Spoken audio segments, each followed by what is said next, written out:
শ্রী শ্রী ইচ্ছাময়ী মাতৃ আশ্রমের ৫৫তম বাৎসরিক অনুষ্ঠানের প্রথম দিন। সেই প্রথম দিনের প্রথমেই আমাদের আশ্রম প্রতিষ্ঠাত্রী শ্রী শ্রী আদ্দামা এবং গুরু বাবা এবং সর্বোপরি যার অলক্ষ কৃপায় এই আশ্রম পরিচালিত হচ্ছে, তিনি হলেন ব্রহ্মগুরু মহামহোপাধ্যায় ডক্টর অশোক কুমার চট্টোপাধ্যায় মহাশয়। এবং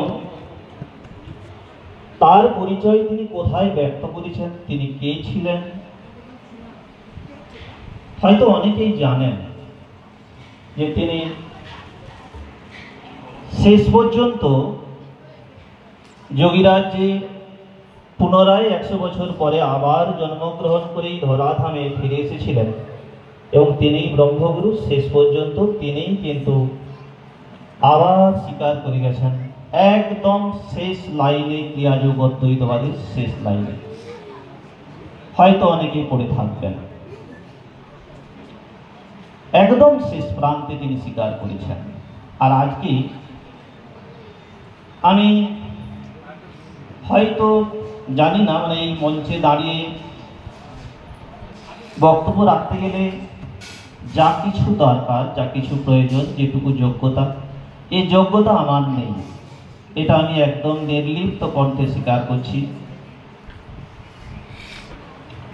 তাই এই অনন্ত বিশ্বের, আমি অনেক আগেও বহুবার বলেছি, অনন্ত বিশ্বের একমাত্র বক্তা ব্রহ্মগুরু, আমরা কিন্তু শ্রোতা।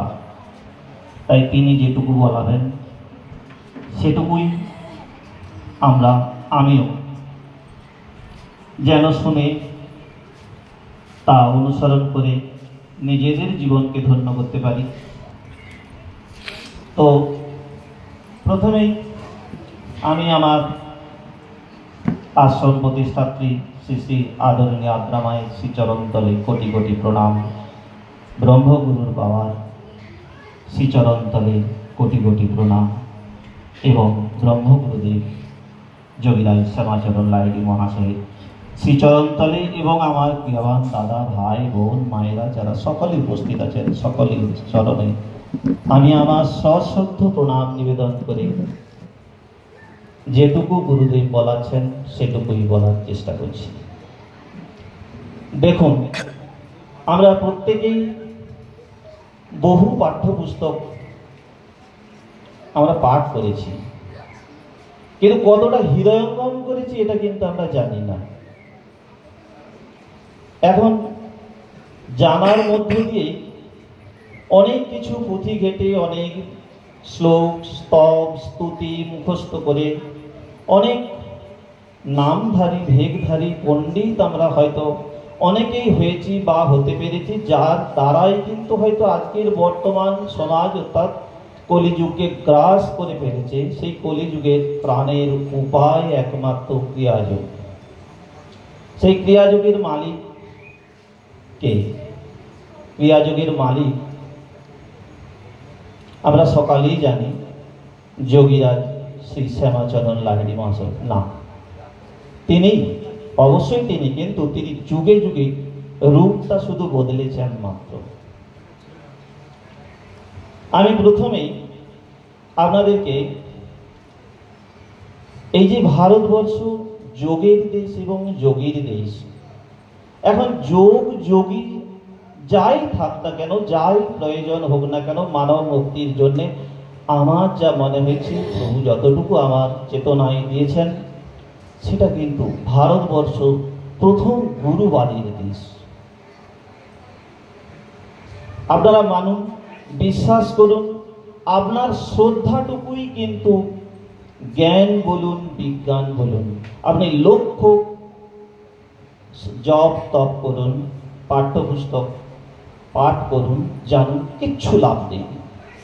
গুরুর শ্রীচরণ বন্দনা এবং অনন্য ভক্তির সঙ্গে শ্রীগুরু চরণতলে নিজেকে সমর্পণ না করলে কিচ্ছু পাওয়া যাবে না, কিচ্ছু মিলবে না।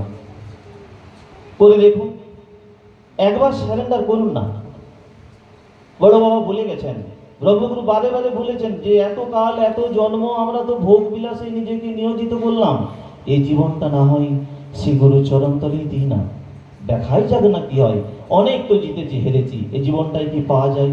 তাই সকলের কাছে আমার বিনম্র নিবেদন যে একবার এই অমূল্য মনুষ্য জন্ম যখন পেয়েছি, শ্রী গুরু চরণতলে আমরা নিবেদন করেছি, তার আজ্ঞাবাহক হই। ব্রহ্মগুরু বলেই গেছেন, আবার ব্রহ্মগুরু আজও সশরীরে বিদ্যমান, সেটা আমি আপনাদের প্রমাণ দেব।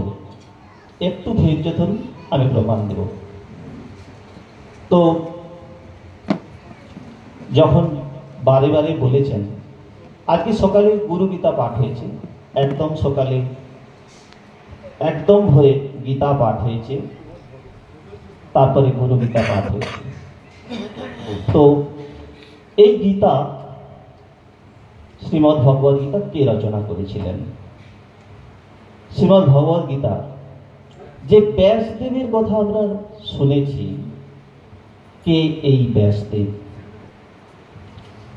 আগে আমরা ব্যাসদেবের কথা একটু জানার চেষ্টা করব। প্রথমেই আসি, আমাদের অধুনা বা বর্তমান বিজ্ঞানে আমাদের সবচেয়ে একটা বিষয় বড় গুরুত্ব দেওয়া হয়, সেটা হচ্ছে জিওমেট্রি, জিওগ্রাফি। জিওগ্রাফি মানে জিও মানে হচ্ছে ভূ, গ্রাফ মানে হচ্ছে চিত্র।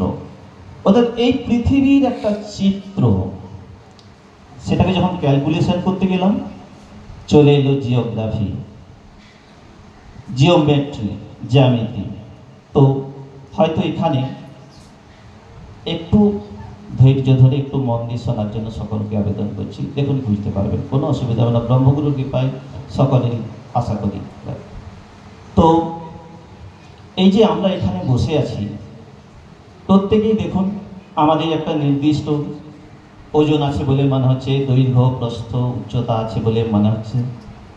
কেননা একটা নির্দিষ্ট জায়গার পরিসরে এই জায়গাটাকে বাড়িয়ে পশ্চিমবঙ্গের সমান করুন, দেখুন না আপনার আয়তন কত হয়।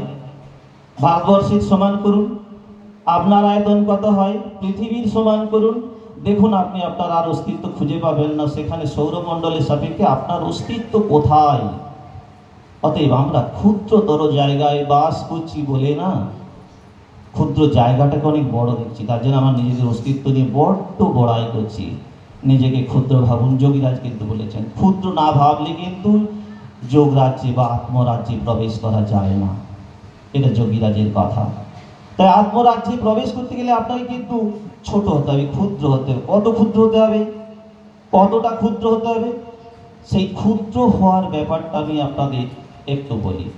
যে গীতার কথা, এই ব্যাসদেবের কথা বলছিলাম না, সেই জ্যামিতি অনেক আমরা যেটাকে সার্কেল বা বৃত্ত বলে জানি। বৃত্তের কতগুলো অংশ আছে? তার একটা কেন্দ্র আছে, তার পরিধি আছে, জ্যা আছে, ব্যাস আছে, ব্যাসার্ধ আছে। খুব মজার ব্যাপার হলো, বৃত্তের বৃহত্তম জ্যায়ের নাম হলো ব্যাস, আর ক্ষুদ্রতম মানে যেটা জ্যা তার নাম হলো বিন্দু। তাই ক্ষুদ্রতম বিন্দু হলো, ক্ষুদ্রতম বিন্দু দিয়েই তৈরি যে কোটি কোটি কোটি কোটি কোটি কোটি ক্ষুদ্র ক্ষুদ্র বিন্দু দিয়ে তৈরি হয়েছে কিন্তু ব্যাস, যা বৃত্তের সর্ববৃহৎ জ্যা, তাই না? তাই আমরা সব কথার শেষে যখন অন্তিমে পৌঁছে যাই, ব্যাস এখানেই থামুন। তাহলে কে ব্যাসদেব? সর্বোচ্চ জ্ঞান। এই শূন্য তত্ত্বের বৃত্তটা কে? শূন্য তত্ত্ব। তো শূন্য তত্ত্বের সর্বোচ্চ জ্ঞান কার মধ্যে ছিল? ব্যাসদেব। তিনি রচনা করেছেন মহাভারত, তিনি রচনা করেছেন শ্রীমদ্ ভগবদ গীতা। সেই শূন্য তত্ত্বের মধ্যে, সেই শূন্য তত্ত্বের মধ্যে বিন্দু, যেটা কেন্দ্রে বসে আছেন এই, তিনি তার কেউ নন, তিনি স্বয়ং ব্রহ্মগুরু। আমরা কিন্তু বিভিন্ন জায়গায় আছি, ম্যাক্সিমাম পরিধিতেই আছি, চতুর্দিকে ঘুরে বেড়াচ্ছি। কেউ কেউ সেই একটু ছেড়ে ভিতরে ঢুকে ব্যাসা, মানে আমরা যেটা বলছি, একটু ঢুকেছি, হয়তো দুটো তিনটে একটু একটু করে ঢুকে আমাদের যেতে হবে কিন্তু কেন্দ্রে। আমরা কেন্দ্রে যাবার কতটুকু চেষ্টা করছি? পারছি না। যাবার চেষ্টাও করছি কি করছি না? কি করলে পারবো? প্রথমেই তার উত্তর আমি আপনাদের বলেছি, একমাত্র শ্রী গুরুর চরণতলে নিজেদের সমর্পণ করুন। দেখুন, সব অঙ্ক মিলে যাবে। মনে হচ্ছে জীবনের যে অঙ্কগুলো অধরা রয়ে গেছে, যা চাইছেন সব অঙ্ক মিলবে। এই শূন্য তত্ত্ব সম্বন্ধে, শূন্যের ভিতরে যে শূন্য, যোগীরাজ যে কথাটা বলেছেন, সেটাকেই আবার বড় বাবা এসে, মানে ব্রহ্মগুরুদেব এসে আরো নিখুঁতভাবে তা ব্যাখ্যা করে গেলেন। সেই বিন্দুর অবয়ব সম্বন্ধে, তিনি কে? তিনি প্রাণ এবং আমাদের মাথার চুলের ডগার 4000 ভাগের 1 ভাগ। ভাবুন একবার, যে বিন্দু আমরা ধারণা করতে পেরেছি, আজকের বর্তমান মানুষ, আজকের বর্তমান সমাজ যে বিন্দু সম্বন্ধে ধারণা করে, যার দৈর্ঘ্য নেই, প্রস্থ নেই, উচ্চতা নেই, অর্থাৎ মাত্রাবিহীন, যার বর্ণ কালো, ভারতবর্ষে যোগী কুলের যিনি শ্রেষ্ঠ, ঋষি কুলের যিনি শ্রেষ্ঠ, যোগীরাজ তথা ব্রহ্মগুরু, তার বৈজ্ঞানিক ব্যাখ্যা পর্যন্ত দিয়ে দিলেন। কোন যন্ত্রের সাহায্যে পরিমাপ করা হয়েছে? আজকে আমাদের বিজ্ঞান পরিমাপ করেছে। হ্যাঁ, করেছে। এবার একটু যাই, আমাদের বিজ্ঞান, আজকের বিজ্ঞান কি বলেছে আপনারা দেখুন। এইখানে আজকের বর্তমান সমাজ যে বিষয়টাতে সবচেয়ে বড় অ্যাডিক্টেড হয়ে গেছে, তার নাম মোবাইল। আমি আশ্রমে এসে দেখেছি, এসেছি তো গুরুর কাছে, ধ্যানটা তো সবসময় গুরু কেন্দ্রিক থাকা উচিত, কিন্তু না, এখানে এসেও কিন্তু আমার হাতে মোবাইল, আমার হাতে সেই বাইরের পরিবেশ। আপনারা তো অনেকেই মা বাবা, প্রত্যেকেরই মা বাবা বাদ দিয়েও তো অনেকের আত্মীয় স্বজন, নিকট ঘরের লোক রয়েছে। আপনি ভাবুন না, আপনার ঘরের সবচেয়ে আপন মানুষটি বাইরে গেছে, তিনি ফেরার কথা যে সময়, তখন থেকে 1 ঘন্টা হলো, 2 ঘন্টা হলো, 3 ঘন্টা হলো, 4 ঘন্টা হলো, ফিরছে না। আপনি কত নিশ্চিন্তে থাকবেন, কত আরামে থাকবেন, কত আনন্দে থাকবেন? নিশ্চিত থাকবেন না। তাই আপনার মন আপনার ঘরে নেই। সেই সব সময় যদি বাইরে ঘুরে বেড়ায়, আপনি কোথায় শান্তি? আপনার জিনিস আপনার ঘরে না থেকে যদি বাইরে ঘুরে বেড়ায়, আপনি কোথায় শান্তি পাবেন? অন্যের কাছে? শান্তি তো আপনার কাছে আছে। আর যাকে যে চায় শান্তি, সে মন, সে চলে গেছে অন্যত্র, তাকে ফিরিয়ে আনতে হবে। ফিরিয়ে আনব কি করে?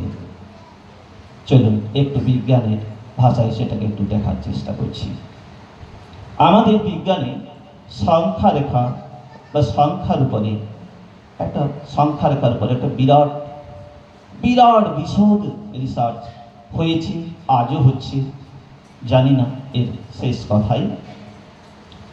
সংখ্যা রেখাতে প্রথম জানেন তো, শূন্যের কথা আমরা প্রথম আমাদের ভারতবর্ষে আর্যভট্ট, তার আগে শূন্য ছিল না? ছিল।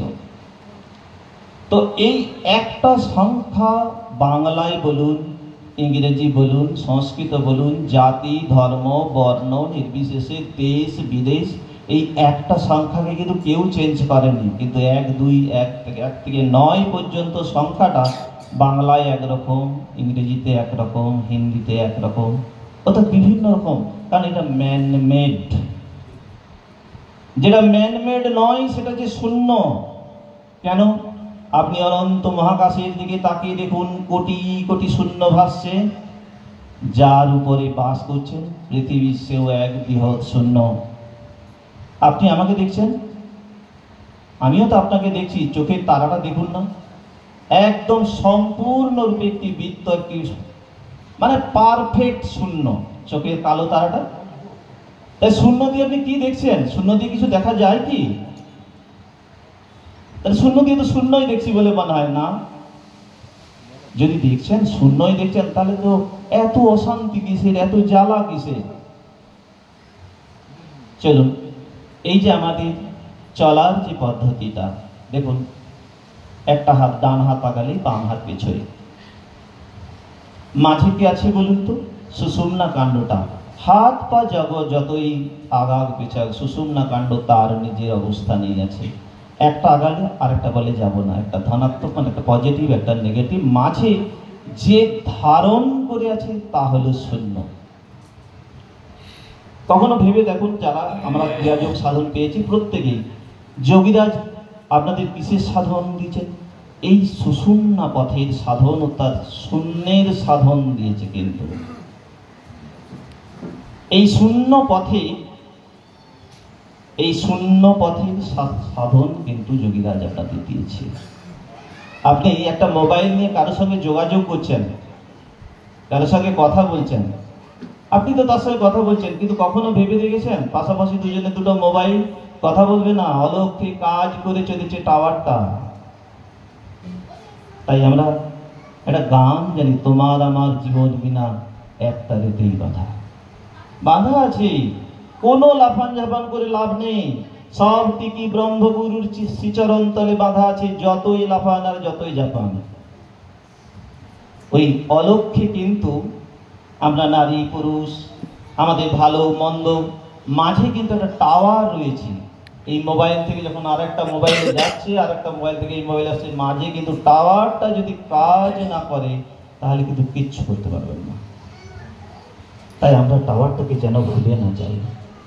সদা সর্বদা আমরা যাই করি, ভালো করি মন্দ করি, দিন রাত্রি সারাক্ষণ চলতে উঠতে বসতে ব্রহ্মগুরুকে যেন সাথে নিয়ে চলি, স্মরণে মননে চিন্তনে তিনি যেন আমাদের সর্বময় কর্তা হয়ে থাকেন। এই বোধ নিয়ে আমরা আমাদের চলা শুরু করি, আমাদের জীবনটাকে দেখি না আনন্দময় তাকে হয় কিনা। অনেক তো বড় বাবা তো বললাম অতীতে অনেক পথ তো হেঁটেছি, এবার একটু গুরুর চরণ তলে নিজেকে সমর্পণ করে দেখি না কি পাওয়া যায়। তো যাই হোক, এরপর আমি আর একটা কথা বলবো। আমার গীতার একটি কথা, গীতাতে ভগবান এই মনুষ্যকুলকে 4টি বর্ণে ভাগ করেছেন: ব্রাহ্মণ, ক্ষত্রিয়, বৈশ্য এবং শূদ্র। যারা পুরাণ পুরুষ পড়েছেন, যদি না পড়েছেন পড়ে নেবেন, পড়ার চেষ্টা করুন, দেখবেন খুব উপকার হবে। তারপরে বাকি আরেকটু আমি লাস্টে আমার এই বলাটার পরে আর দুটো কথা বলবো, কারণ আমার টাইম শেষ। আচ্ছা, এবার যেটা বলছিলাম যে আমরা সবাই জানি কিন্তু শ্রীরামচন্দ্রের কথা, তাই না? এই শ্রীরামচন্দ্র যোগীরাজি এসেছিলেন ত্রেতাতে, কিসের বেশে? ক্ষত্রিয়ের বেশে, তাই না? দাপরে শ্রীকৃষ্ণ জন্মগ্রহণ যেখানেই করুন, কারাগারে জন্ম হোক, যেখানেই হোক, তিনি কিন্তু লালিত পালিত হলেন কিন্তু গোয়ালার ঘরে। তিনি কিন্তু বৈশ্যের ঘরে কিন্তু লালন পালন হলেন, তার জীবন কাহিনী বৈশ্যকে কেন্দ্র করে। বড় বাবা ব্রহ্মগুরু পুরাণ পুরুষে যে মহাত্মার কথা সবচেয়ে বেশি, প্রায় দেখবেন অধিকাংশ জায়গায় পুরাণ পুরুষের প্রথমে শুরুতেই দেখবেন যে মহাত্মার কথা সবচেয়ে বড় বেশি করে বলে গেছেন, তিনি হলেন মহাত্মা কবির।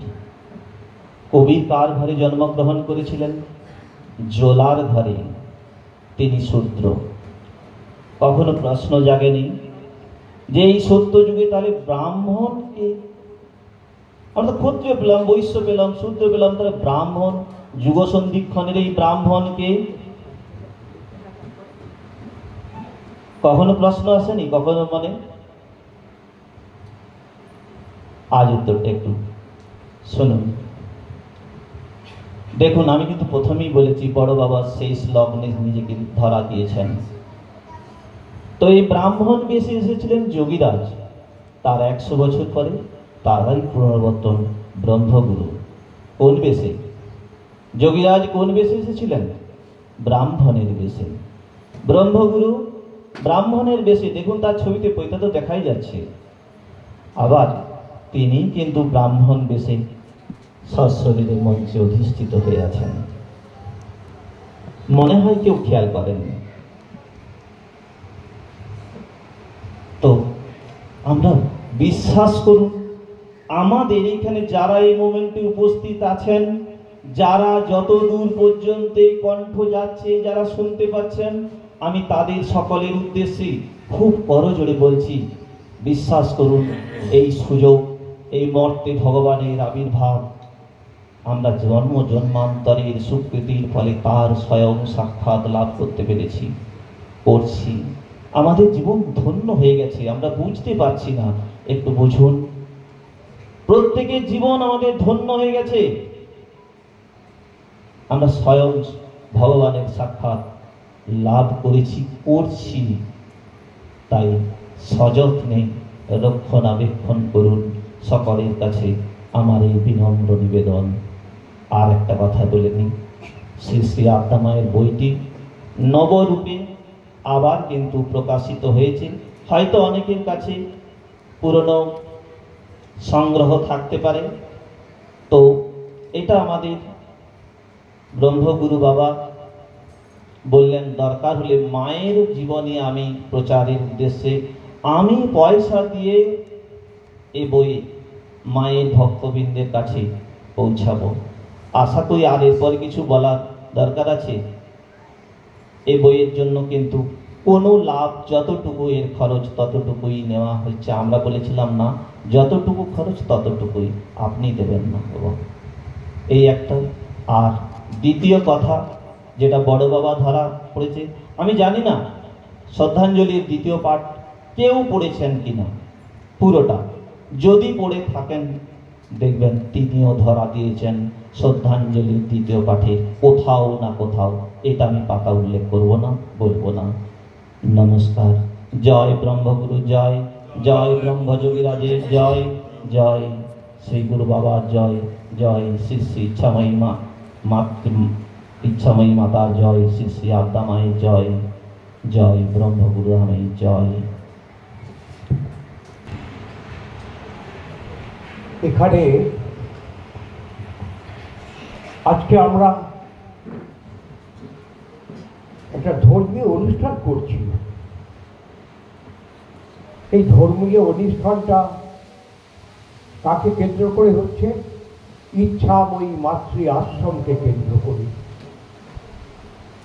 আপনারা এখানে অনেকেই আজ এসেছেন,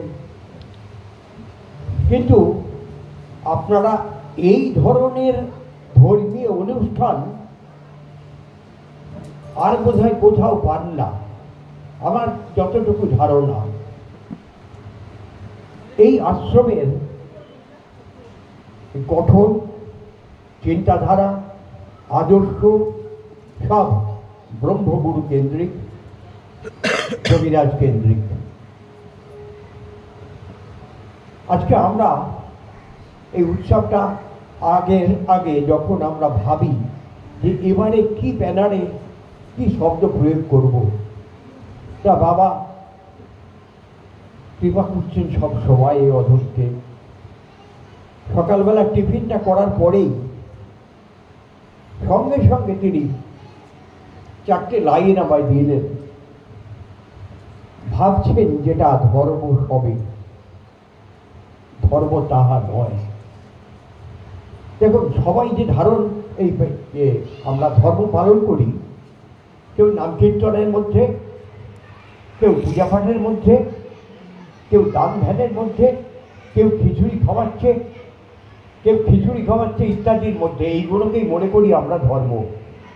কিন্তু ধর্ম শব্দটার মধ্যে কি সেই কথা লেখা আছে?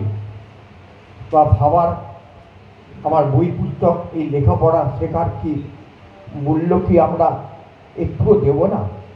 ধর্ম শব্দ তো ধৃ ধাতু হতে, তাই পরের লাইনটা ধৃ ধাতু জাত শব্দার্থ, ধর্ম তাহাই হয়। তাহলে এইটা যতক্ষণ না পৃথিবীর বুকে বেশ মানে গাঢ়ভাবে এটা চেপে বসবে আমাদের হৃদয়ে, ততদিন কিন্তু কোনো ধর্ম হবে না। ধর্ম নিয়ে ছেলে খেলা হচ্ছে। কিন্তু এই আমাদের যে বেষ্টন করে যে সারা পাণ্ডুয়াটা রয়েছে, সারা পাণ্ডুয়ার কোনো আশ্রমের, কোনো ধর্মীয় প্রতিষ্ঠানের এই কালচার নেই।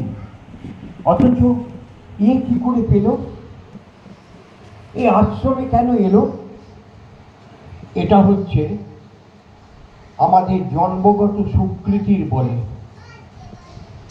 জন্মগত একটা বৃত্তি নিয়ে মানুষ জন্মায়, যার যতটা সুকৃতি তার ব্যবহার, কথাবার্তা, চিন্তাধারা তদ্রূপ।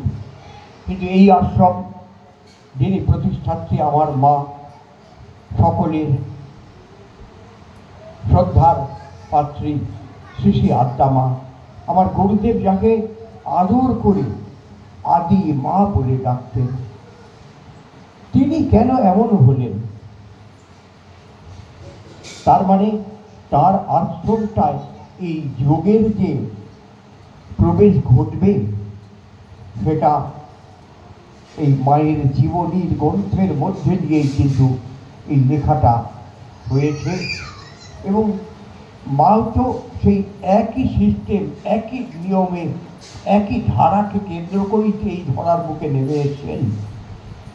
তিনিও তো তার মাতৃগর্ভে জন্ম নিয়েছিলেন।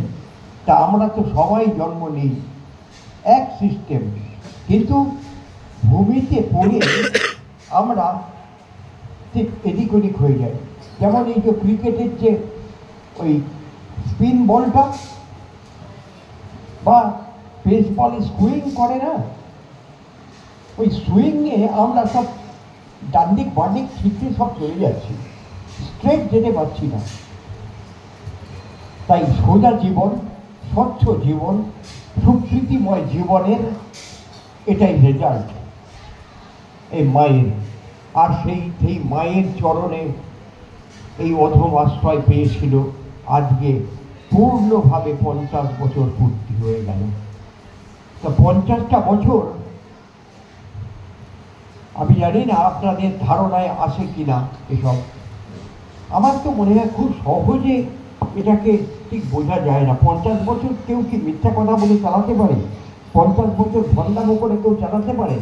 50টা বছর অবহেলা করে কেউ চালাতে পারে? হ্যাঁ, অবহেলা করে চলে যায়, কিন্তু একটা গঠনমূলক চিন্তা ভাবনা দিয়ে যেই আশ্রমে তার জীবনটা কাটছে, এটা নিয়ে আপনারা একটু ভাবুন।